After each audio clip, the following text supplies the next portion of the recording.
नमस्कार दोस्तों।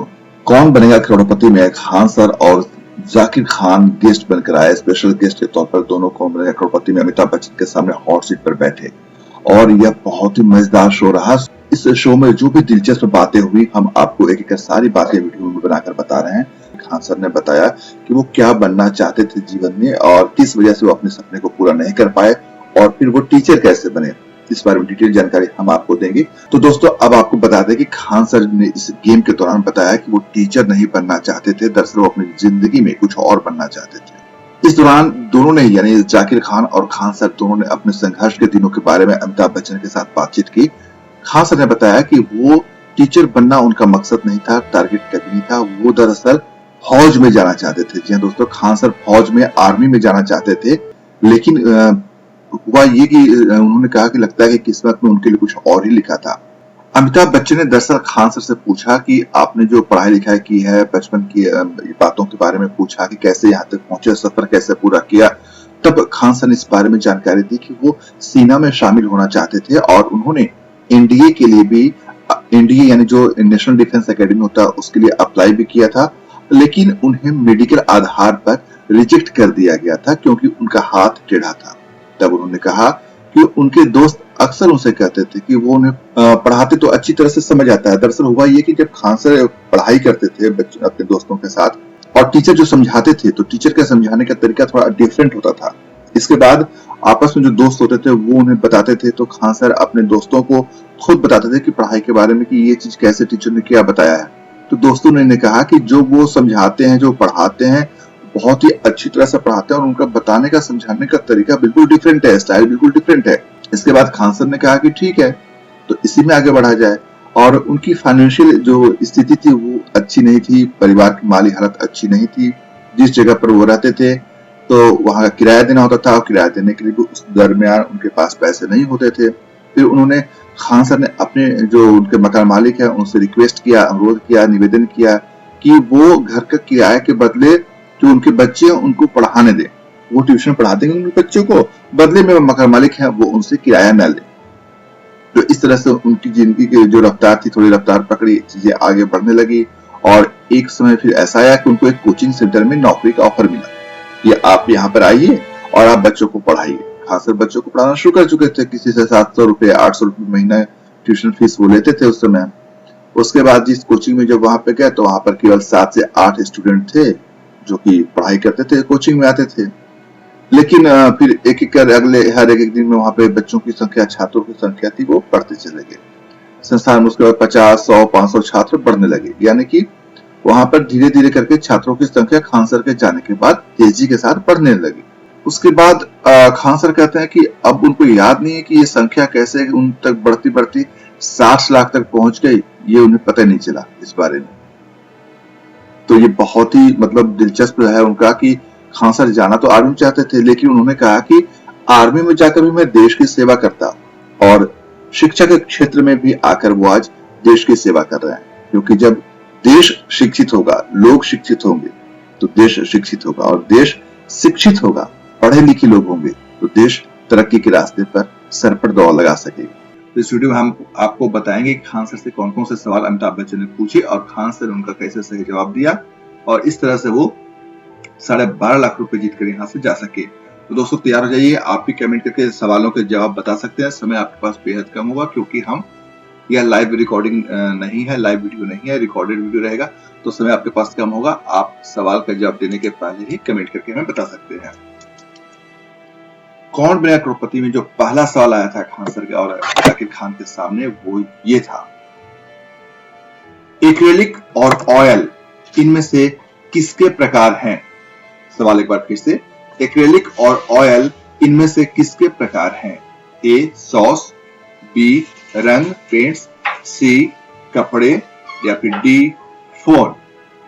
तो एक्रेलिक और ऑयल किसके प्रकार हैं, ये सवाल पूछा गया था खान सर से और इस सवाल का जवाब कमेंट करके आप भी बता सकते हैं। वैसे मैं इसका सही जवाब अब बता देता हूं, ये रंग बी रंग पेंट्स है वो इसका सही जवाब है और इसका सही जवाब दिया था बी रंग। दूसरा सवाल, इनमें से किस पेशे का मुख्य कार्य सोशल मीडिया पर पोस्ट करना होता है?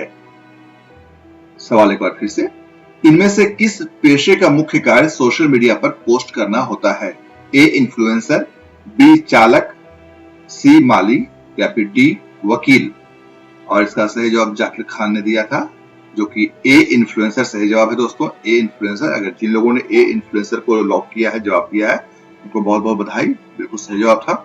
और अब तीसरा सवाल, इनमें से क्या पारंपरिक रूप से चोखा के साथ परोसा जाता है? इनमें से क्या पारंपरिक रूप से चोखा के साथ परोसा जाता है? दोस्तों इसमें एक इमेज क्वेश्चन था जिसमें 4 तस्वीरें दिखाई गई थी और उनमें से एक तस्वीर लिट्टी की भी थी और सही ऑप्शन सी था। जो सी इमेज था वो लिट्टी चोखा का था, तो ऑप्शन सी इसका सही जवाब होता है, लिट्टी चोखा। और खान सर ने अमिताभ बच्चन को ऑफर भी किया कि सर आप कभी पटना आइए तो हम आपको वहां पर लिट्टी चोखा खिलाएंगे। तो अमिताभ बच्चन ने कहा हम पटना कई बार गए हैं और बहुत स्वादिष्ट होता है लिट्टी चोखा।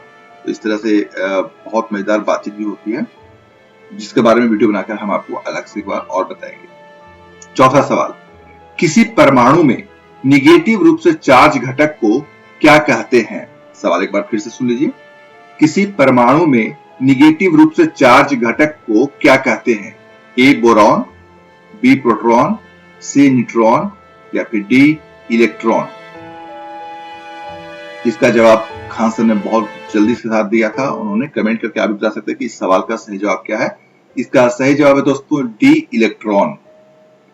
पांचवा सवाल, इनमें से कौन मध्य प्रदेश की एकमात्र महिला मुख्यमंत्री रही है?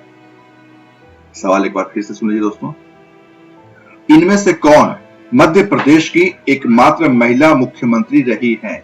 ए श्रीमती सुषमा स्वराज, बी श्रीमती मीरा कुमार, डी सुश्री उमा भारती या फिर डी श्रीमती नजमा हेपतुल्ला।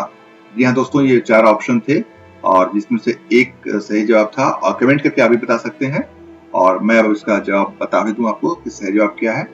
सही जवाब है सी उमा भारती। खान सर ने जवाब दिया था सी उमा भारती और बिल्कुल सही जवाब था। इस तरह से जीत गए थे। और इसके बाद छठे सवाल की बारी आती है। छठा सवाल है, यदि यह लंदन के लिए थेम्स और पेरिस के लिए सेन है तो दिल्ली के लिए इनमें से क्या है? सवाल एक बार फिर से सुन लीजिए, यदि यह लंदन के लिए थेम्स और पेरिस के लिए सेन है तो दिल्ली के लिए इनमें से क्या है? ए यमुना, बी साउथ ब्लॉक, सी रेड फोर्ट या फिर डी अरावली। ये 4 ऑप्शन है। आप भी कमेंट करके बता सकते हैं कि 4 में से सही जवाब कौन सा है। और आपको ज्यादा समय न लेते हुए मैं इसके बारे में सही जवाब देता हूं, आपको बताता हूं। ए यमुना, यमुना बिल्कुल सही जवाब था, क्योंकि जो थेम्स है वो लंदन की नदी का नाम है, पेरिस के लिए सेन नदी का नाम है, तो यमुना दिल्ली के लिए नदी का नाम है। यमुना नदी के किनारे दिल्ली बसी हुई है, तो बिल्कुल सही जवाब दिया खास ने। आप लोग भी कमेंट करके अपने सही जवाब हमें बता सकते हैं। 7वां एक इमेज प्रश्न था जिसमें एक इमेज दिखाई गई थी, तस्वीर दिखाई गई थी सितार वादक, और पूछा गया था कि चित्र में दिखाया गया सितार वादक कौन है? ए उस्ताद रईस खान, बी उस्ताद शाहिद परवेज खान, सी उस्ताद विलायत खान या फिर डी उस्ताद निशात खान। और इनका सही जवाब था बी उस्ताद शाहिद परवेज खान। और इसके बाद फिर 8वां सवाल पूछा गया था, किस भारतीय हास्य कलाकार ने प्रतिष्ठित प्रस्तुति कला उत्सव एडिनबर्ग फ्रिज में सर्वश्रेष्ठ नव आगंतुक का पुरस्कार जीता था? सवाल एक लंबा है, एक बार फिर से सुन लीजिए, किस भारतीय हास्य कलाकार ने प्रतिष्ठित प्रस्तुति कला उत्सव एडिनबर्ग फ्रिज में सर्वश्रेष्ठ नव आगंतुक का पुरस्कार जीता था? ऑप्शन ए समय रैना, बी उरुज अशफाक, सी गौरव कपूर या फिर डी राधिका वाज। तो इसका सही जवाब जो जाकिर खान भी बैठे थे उन्होंने दिया, और उरुज अशफाक ऑप्शन बी है, उरुज बिल्कुल सही जवाब है इसका। कमेंट करके आप भी हमारे सवाल के साथ साथ जवाब के बारे में कमेंट करके बता सकते हैं। 9वां सवाल की तरफ हम बढ़ते हैं, अगले पड़ाव की तरफ। भुवनेश्वर में धौली शांति स्तूप किस युद्ध स्थल पर बनाया गया है? ए कुरुक्षेत्र, बी तराइन, सी कलिंगा या फिर डी तलिकोटा। इसका सही जवाब है दोस्तों कलिंगा। कलिंगा युद्ध के बारे में आप लोग जानते भी होंगे, बहुत रक्तपात हुआ था उसमें। और इस तरह से सही जवाब दिया इसका खान सर ने। और अब इसके बाद बढ़ गया है 10वें सवाल की ओर। 10वां सवाल था, मिर्जा गालिब ने इनमें से किस कवि के एक शेर के लिए अपना पूरा दीवान देने की पेशकश की थी? सवाल एक बार फिर से सुन लीजिए। मिर्जा गालिब ने इनमें से किस कवि के एक शेर के लिए अपना पूरा दीवान देने की पेशकश की थी? ए बहादुर शाह जफर, बी मीर तकी मीर, सी मोमिन खान, या फिर डी अमीर मिनाई। अब इस सवाल के जवाब पर थोड़ा सोच विचार किया और फिर उन्होंने सही जवाब दिया, सी मोमिन खान सही जवाब है इसका। और इसके बाद आ गया मामला 11वें सवाल पर। जो 11वां सवाल ये था, आपके स्क्रीन पर भी रहा। जून 2023 में किस शहर में SCO सचिवालय में नई दिल्ली हॉल का उद्घाटन किया गया? सवाल एक बार फिर से सुन लीजिए। जून 2023 में किस शहर में SCO सचिवालय में नई दिल्ली हॉल का उद्घाटन किया गया? ए लुसाका, बी तेहरान, सी मॉस्को और डी बीजिंग। तो खान सर ने इस पे बहुत डिस्कस किया, आपस में सोच विचार किया। उन्होंने कहा कि मॉस्को तो अभी लड़ाई चल रही है, रशिया में लड़ाई हो रहा है यूक्रेन के साथ, क्या होगा? फिर उन्होंने इसका जवाब दिया। कमेंट करके आप जवाब बताएं, इससे पहले कि मैं जवाब बता दूं, आप कमेंट करके जवाब बता सकते हैं। तो उन्होंने इसका सही जवाब डी बीजिंग को लॉक किया और बीजिंग सही जवाब था, डी बीजिंग सही जवाब था। और आखिरी सवाल जो इस गेम में उन्होंने दिया, 12वां प्रश्न था, जिसके बाद गेम ओवर हो गया। सवाल था, इनमें से किस साम्राज्य के शासक तेलुगु पुस्तक रायवचकमु का विषय है? सवाल एक बार फिर से सुन लीजिए। इनमें से किस साम्राज्य के शासक तेलुगु पुस्तक रायवचकमु का विषय है? ए विजयनगर, बी बहमनी सल्तनत, सी पांड्य या पांड्य, या फिर डी राष्ट्रकूट। इस पर काफी सोच विचार किया। जाकिर खान ने कहा कि लाइफलाइन ले लेते हैं। उनके पास तीनों लाइफलाइन यहाँ पर बची हुई थी। लाइफलाइन का इस्तेमाल करने के लिए जाकिर खान ने बहुत जोर दिया, लेकिन खान सर नहीं माने।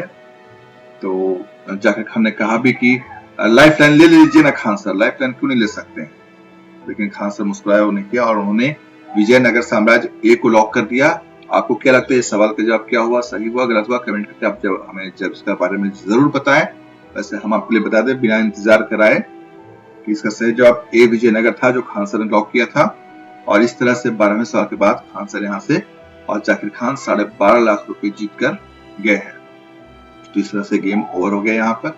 और जो भी रकम उन्होंने इस गेम में जीता है, वो दोनों खान सर और जाकिर खान इस दोनों रकम को चैरिटी को डोनेट करेंगे। खान सर ने बताया कि वो केबीसी में पहुंचने के 2 तरीके होते हैं। एक तो प्रोसेस होता है कि आप वहां के सवालों का जवाब दें, और यह प्रोसेस बिल्कुल लंबा होता है और उन सवालों के जवाब के जरिए आप वहां पर पहुंच सकते हैं। ये प्रोसेस लंबा के साथ साथ काफी मुश्किल भी है।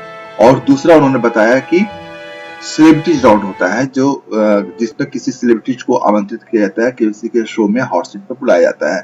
तो खान सर केबीसी में जो पहुंचे हैं वो सेलिब्रिटीज राउंड के तहत पहुंचे हैं, इस कोटे से पहुंचे। और उन्होंने कहा कि अपॉर्चुनिटी लॉक्स डोर ट्वाइस, तो यानी कि अपॉर्चुनिटी, मौका जो है, किस्मत आपको 2 बार दरवाजे पर दस्तक देगी। तो एक तो वो हो गया जो आप केबीसी में पहुंच सकते हैं, और दूसरा वो है जो आप कुछ बड़ा बने, बड़ा होकर नाम कमाएं, नाम करें, और जब आप नाम करेंगे, सेलिब्रिटीज के बन जाएंगे, तो फिर आपको केबीसी में बुलाया जाएगा। इसके साथ ही खान सर ने केबीसी के हॉट सीट के बारे में बताया। बोले कि निचवा का जो फर्श होता है वो खाली शीशा लगा होता है, वहां तो शीशा लाइट दिखाई देती है। ऐसा लगता है जैसे कि वो बिल्कुल आसमान में बैठे हों और वहां पर से गेम खेल रहे हों। वहां पर म्यूजिक लगा होता है और म्यूजिक बिल्कुल ऐसा होता है कि जो झकझोर देता है। खान सर को म्यूजिक सुनने का कोई शौक नहीं है, वो पसंद नहीं करते ज्यादा म्यूजिक वगैरह। तो वो बताते हैं कि वहां पर ऐसा लगता है कि घर बैठे जब आप टीवी देख रहे होते हैं, सिनेमा देखते होते हैं, तो रिमोट आपके हाथ में होता है, उसे अप एंड डाउन वॉल्यूम को कर देते हैं, कम ज्यादा करते हैं। लेकिन जब आप वहां पहुंचते तो ये सब कुछ भी आपके वश में नहीं होता। वहां पर चीजें उनकी अभ्यस्त होती हैं जो वहां पर शूट करते हैं, शामिल होते हैं, लेकिन आपके लिए चीजें बिल्कुल नई होती हैं और उस दौर से भी गुजरना पड़ता है।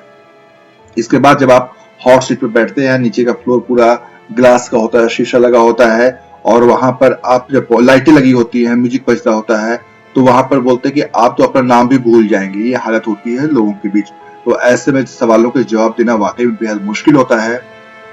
इसके बाद खान सर अमिताभ बच्चन की भी बेहद तारीफ करते हैं, कहते हैं कि इस उम्र में, जब 80 की उम्र में आके घर के लोग बड़े बुजुर्ग जो होते हैं वो खाट पकड़ लेते हैं, कुछ काम नहीं कर पाते हैं, उस दौर में भी इस उम्र में आकर, उम्र के 80वें पड़ाव में आकर भी अमिताभ बच्चन बेहद फिट है, चुस्त है, दुरुस्त है और फुर्तीले भी है।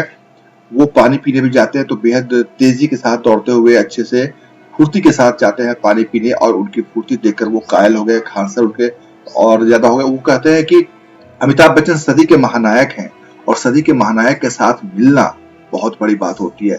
एक और अच्छी बात खान सर ने बताई, उन्होंने कहा कि जो सफलता मिलना बड़ी बात नहीं होती है दोस्तों, बहुत अच्छी बात खान सर ने कही कि सफलता मिलना अच्छी बात नहीं होती है, सफलता को बनाए रखना बहुत अच्छी मेहनत की बात होती है, बहुत चैलेंजिंग जॉब होता है।